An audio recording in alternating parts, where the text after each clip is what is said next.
কলম্বোয় সিরিজের দ্বিতীয় টেস্টে বাংলাদেশের বিপক্ষে ব্যাট করছে শ্রীলঙ্কা। এদিকে বাংলাদেশের টেস্ট মর্যাদা প্রাপ্তির ২৫ বছর পূর্তি হলো আজ। এসবের পাশাপাশি দেশ বিদেশের খেলাধুলার আরও খবর নিয়ে সাজানো হয়েছে আজকের ইসলামী ব্যাংক দীপ্ত স্পোর্টস।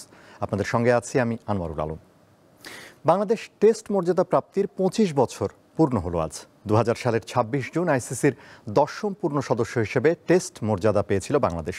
দীর্ঘ এই সময় কিছু ঐতিহাসিক জয় এলেও টেস্ট ক্রিকেটের সাফল্যের চেয়ে ব্যর্থতাই বেশি। এই ২৫ বছরে টাইগারদের জয় মাত্র ২৩টি। ২৬ জুন দিনটিকে দেশের ক্রিকেটের ইতিহাসে ঐতিহাসিক মুহূর্ত বলাই যায়। ২০০০ সালের এই দিনে ৯টি টেস্ট খেলুড়ে দেশের ভোটে টেস্ট ক্রিকেটের ১০ম সদস্য হিসেবে নাম লেখায় বাংলাদেশ। টেস্ট মর্যাদার প্রাপ্তির পর একই বছরে ১০ নভেম্বর প্রথমবারের মতো টেস্ট ক্রিকেট খেলতে ২২ গজে নেমেছিল বাংলাদেশ দল। অভিষেক ম্যাচে শক্তিশালী ভারতের বিপক্ষে দারুণ আশা জাগালেও সেই টেস্টের আঙিনায় এখনও রীতিমতো ধুঁকছে বাংলাদেশ।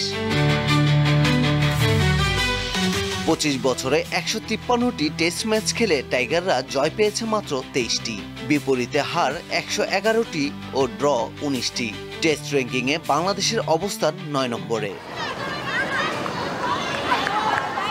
ভালো খেলে কিন্তু অতটা না, একটু সমস্যা আছে খেলায়। ব্যাটিং এগুলো অত ভালো মতো করতে পারে না।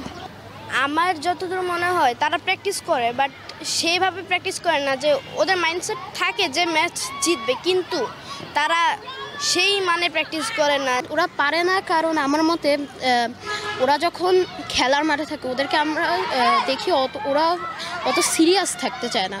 ওরা মানে সিরিয়াস খেলার মুডে অনেক এরকম তারা মোটামুটি একটা পারফরমেন্স করবে এরকম একটা মনোভাব নিয়ে তারা থাকে। কনফিডেন্ট নাই।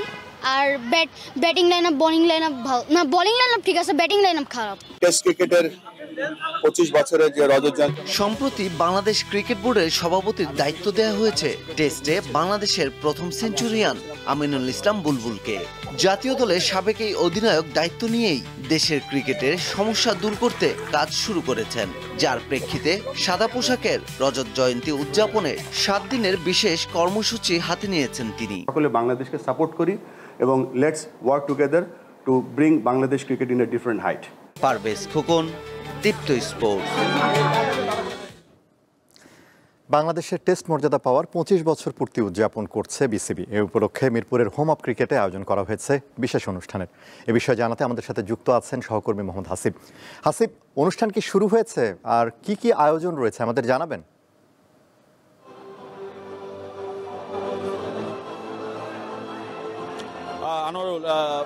অনুষ্ঠান শুরুর একেবারে দ্বার প্রান্তে, আর কিছুক্ষণ পরেই মূলত শুরু হবে মূল অনুষ্ঠান। এবং অনুষ্ঠানটা ঘিরে আসলে যেমনটা আমরা দেখে প্রত্যাশা করেছিলাম ঠিক তেমনটা আসলে খুব একটা হচ্ছে না, কারণ খুব একটা যে বিশাল বড় পরিবর্তন বা বড়ভাবে করার যে চিন্তা তা কিন্তু আসলে নেই। বিসিবির যে মিডিয়া কমিটি আছে বা মিডিয়া যে স্থানটি আছে সেখানে আসলে তাঁবু টানিয়ে এই অনুষ্ঠানটি করা হচ্ছে এবং এখানে সাংবাদিকদের জন্য বসার খুব একটা ব্যবস্থা একেবারেই বলতে গেলে নাই। ৫০ জন থেকে ৮০ জনের একটা অ্যারেঞ্জমেন্ট এবং ২৫ বছরের টেস্টে ক্রিকেটের স্ট্যাটাসের এত বছর পরে এরকম একটা অনুষ্ঠান করাটা, যেখানে কিনা ৭ দিন আগে থেকে নানা জায়গায় নানা জেলায় বিসিবি ঘুরেছে, ছবি উৎসব হয়েছে, সেই জায়গায় এরকম একটা অনুষ্ঠান মানে মূল অনুষ্ঠানে এরকম একটা আয়োজন, এটা আসলে একটু বিব্রত করার মতোই দাঁড়ায়। তারপরও যে বিষয়টা থাকে যে টেস্ট ক্রিকেটের রজত জয়ন্তী বাংলাদেশের প্রাপ্তি কি আসলে টেস্টে একটা টেস্ট সেকেন্ড টেস্ট খেলছে বাংলাদেশ শ্রীলঙ্কার সঙ্গে, প্রথম টেস্ট ড্র করেছে। এরকম বাংলাদেশ ন্যাশনাল টিম যখন একটা ইন্টারন্যাশনাল টেস্ট ম্যাচ খেলছে ঠিক তখনই আসলে এরকম একটা বড় আয়োজন বা এরকম একটা আয়োজন করা যে চেষ্টা, এটা আসলে সার্থকতা বা সফলতাটা কি বা কি মেসেজ দেওয়া সেটা একটা বিষয় থেকে যায়। কিছুক্ষণ পরে অনুষ্ঠান শুরু হবে, এখনো অনেকে আসেন নাই, তারপরও দুজন সাবেক ক্রিকেটারকে দেখেছি তারা এসেছেন, কিন্তু বোর্ডের কর্তা কিংবা যেহেতু আমিনুল ইসলাম নিজেও একজন প্রথম টেস্ট সেঞ্চুরি এবং বিসিবি সভাপতি, তিনি এখনো এসে পৌঁছান নাই বা আসেন নাই। নাইমুর রহমান দুর্জয়ের বিষয়টা এখনো অনেকটা ধোঁয়াশা যে উনি আসলে আসতে পারবে কিনা, প্রথম টেস্টের ক্যাপ্টেন। কিন্তু তারপরও যে পরিস্থিতি এবং যে অবস্থা আসলে তাতে নিয়ে আসলে আমরা একটু বিব্রতকর মতোই অবস্থা যে এখানে এ ধরনের আয়োজনে এত বড় করে মানে এত চমৎকারভাবে করা যে পরিকল্পনা, সেখানে আসলে খুব ছোট করে এই অনুষ্ঠানটা করা, সেটা আসলে একটা প্রশ্ন থেকে যায় এবং এই বিষয়টা নিয়ে আসলে একটা থেকে যায় যে আলটিমেট কি। তারপরও দেশের ক্রিকেটের রজত জয়ন্তীর একটা প্রোগ্রাম নিঃসন্দেহে দেশের ক্রিকেটের জন্য অনেক বড় একটা প্রাপ্তি। আনোয়ারুল। আসিফ, আপনাকে ধন্যবাদ। ফুটবলের খবর। রঙের ছোঁয়া লাগছে বাফুফে ভবনে। তৈরি করা হবে ডিএফএ কর্তাদের জন্য আলাদা ব্যবস্থা। নারী ফুটবলারদের আবাসিক ফ্লোর নিয়েও বড় পরিকল্পনা করছে ফেডারেশন। পাশাপাশি গণমাধ্যম কর্মীদের জন্য তৈরি করা হবে আধুনিক সুযোগ সুবিধার মিডিয়া সেন্টার।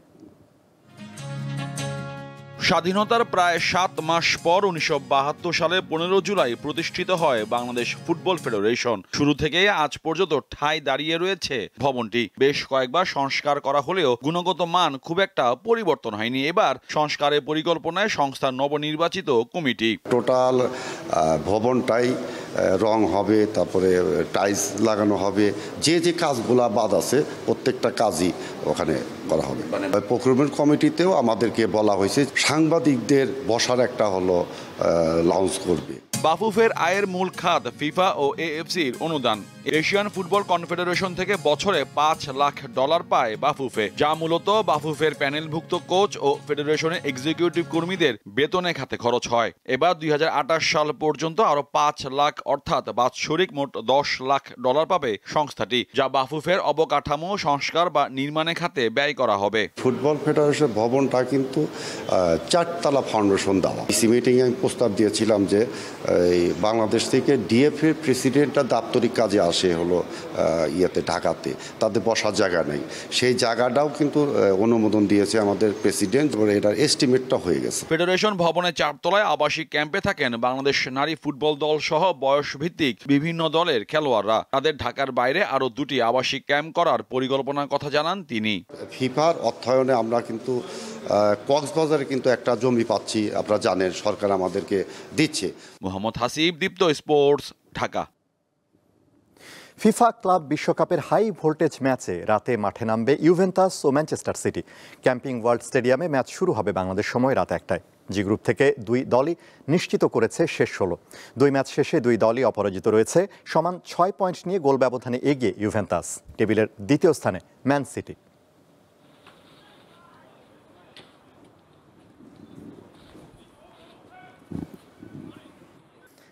এই ছিল আজকের ইসলামী ব্যাংক দীপ্ত স্পোর্টস। দেশ বিদেশের খেলাধুলার নানা রকম খবর পেতে দীপ্ত স্পোর্টসের সাথেই থাকুন আর চোখ রাখুন দীপ্ত টিভির ডিজিটাল প্ল্যাটফর্মগুলোতে।